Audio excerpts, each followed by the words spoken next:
আপনি কি জানেন যে মার্কিন সরকার 2013 সাল পর্যন্ত এরিয়া 51 এর অস্তিত্ব স্বীকার করেনি?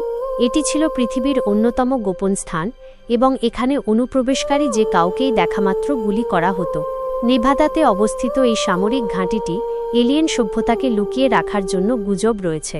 কিংবদন্তি অনুসারে এটির শুরু 1947 সালে রোজওয়েল ঘটনার মাধ্যমে, যখন একটি এলিয়েন জাহাজ রোজওয়েলের কাছে একটি খামারে বিধ্বস্ত হয়। কৃষকরা পুলিশকে ঘটনাটি জানায় এবং শীঘ্রই একটি সামরিক কনভয় ধ্বংসাবশেষ সংগ্রহ করতে ঘটনাস্থলে পৌঁছায় এবং প্রত্যক্ষদর্শীদের মতে এলিয়েনদের মৃতদেহ সংগ্রহ করে। সেগুলিকে গবেষণার জন্য এরিয়া 51 নিয়ে যাওয়া হয়েছিল।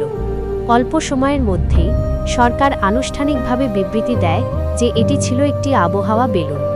সবচেয়ে বিখ্যাত গল্পগুলির মধ্যে একটি হল বিজ্ঞানী বব লাজারের, যিনি দাবি করেছিলেন যে তিনি এরিয়া 51 কাজ করেছেন এবং এলিয়েন প্রযুক্তি নিয়ে গবেষণা করেছেন। তিনি আরও বলেছিলেন যে সেখানে বিভিন্ন ধরনের এলিয়েন সভ্যতা রয়েছে। এই দাবিগুলির বেশিরভাগই পরে মিথ্যা বলে প্রমাণিত হয়েছিল, তবে এরিয়া 51 এর রহস্য এখনও মানুষকে মুগ্ধ করে চলেছে।